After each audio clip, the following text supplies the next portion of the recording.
Үшіншісі изготовление аудио-видеороликов и рекламных материалов, аренда рекламных конструкций и поверхностей. Енді аудио-видеороликтерді Lightbox'та кәдімгі баннерлерде жазып қойдым. Осындай біздің Қазақстан кәсіпорын осындай өнім шығарады. Енді сонымен бірге аудио-видеоролик кәдімгі жасау үшін соған изготовление, соған жасауына кететін қаражаттарды толықтай өтеуге болады. Так, келесі. Содержание филиалов, представительств, торговых площадей, склада и торговых полок. Керемет.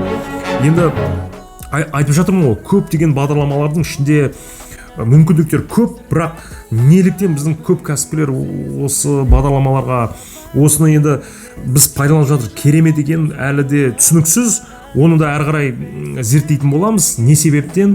Бюрократия, айтып жатырмын ғой, бюрократия болуы мүмкін. Көптеген түрлі ішінде бір проблема болуы мүмкін. Оны бірақ әрі қарай зерттейміз. Бірақ бұлай жазылған мүмкіндіктері қарасақ өте керемет. Содержание филиалов, представительств, торговых площадей, склада и торговых полок. Оның ішіне не кіреді? Аренда, субаренда офисных помещений. Офистік кәдімгі помещенияларда, бөлімдерді кететін соған қаражаттарды өтеуге болады. Аренда, субаренда торговых площадей и склада. Складтар мен торговый площадь, базарларда, кәдімгі торговый центрлерде алатын бутиктердің кететін қаражатын өтеуге болады. Аренда торговых полок. Сонымен бірге полкаларды да кәдімгі супермаркетте басқа шетелде шыққан кезде полкалар арнайы бағалары бар. Әрбір көзге түсетін, жоғарыда, төменде соған кететін қаражатты да өтеуге болады. Келесі. Процедура подтверждения соответствия товаров требованиям деп жазып қойған.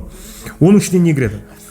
Қарапайым тілмен айтып берейін. Сіз қазақстандық өнім осы шетелде елге шыққан кезде сол жақта сертификация өту керек. Сол сертификация кететін, ол да қаражат талап етеді. Өнімді алып бару керек, оны жақта кәдімгі мамандарға төлеу керек, басқа. Енді сол жаққа кететін қаражаттарды өтеуге болады. Келесі тағы бір мүмкіндік, затраты на специализированный каталог дейді. Разработка, перевод иностранные языки, издание. Енді шетелге шыққан кезде каталог жасайды. Каталог деген ішінде кәдімгі өнімнің суреті бар, бағасы бар, осындай характеристикасы бар, стандарттар бар деп каталог шығарады. Сол каталогты жасау, разработка жасау, перевод, сол енді ағылшын тілімен басқа тілге осы сатып жатқан мемлекет осы сыртқы елге сатқан кезде сол елдің тілімен аударған кезде қаражат кетеді. Сол перевод кәдімгі кететін қаражатты өтеуге болады. Келесі. Процедуры регистрации дейді. Товарных знаков, бренда на электронных торговых площадках. Енді осы өнім сырт елге шыққан кезде сол жақта сол брендті регистрациясын жасау керек. Товарның знак береді. Ол арнайы бір шет мемлекеттерде сондай процедура бар. Сол жаққа кететін қаражат өтеуге болады. Товарных знаков бренда, осындай біздің қазақстандық өнім деп, на электронный торговый площадка. Сонымен бірге басқа электронный енді сату кезі басқа елдерде көптеген площадкалар болады. Осы электрондық түрде.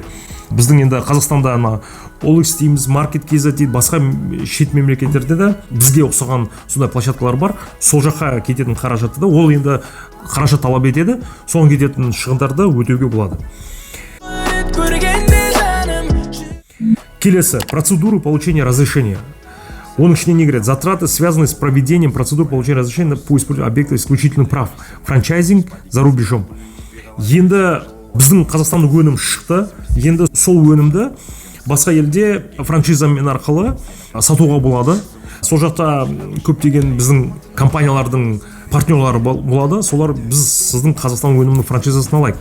Сол франшизасымен сатайық деген кезде, соның франшизасының регистрациясы сол жақта толықтай сол мемлекетке сатуға өтетін мүмкіндіктер толықтай процедурасын қаражат талап етеді. Сол қаражатты өтеуге болады.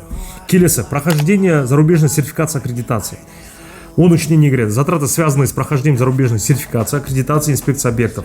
Бана жоғарыда айтып өткендей, бұл жақта да халықаралық шет елдерде регистрация, сертификация өткен кезде соған кететін қаражаттарды өтеу. Бұл мүмкіндікте шектеу қойылған 13.000 МРП деп жазып қойған. Енді 13.000 МРП-ні есептесек, ол қазіргі таңда 39,8 миллион теңгеге дейін шектеу қойылған бір компанияларға. 39,8 миллион теңге осы халықаралық деңгейдегі сертификация мен аккредитация өткен кезде кететін қаражаттарды 39,8 миллионға дейін алуға болады. Келесі, ең қызығы, доставка товара и оплата услуг по перевозке.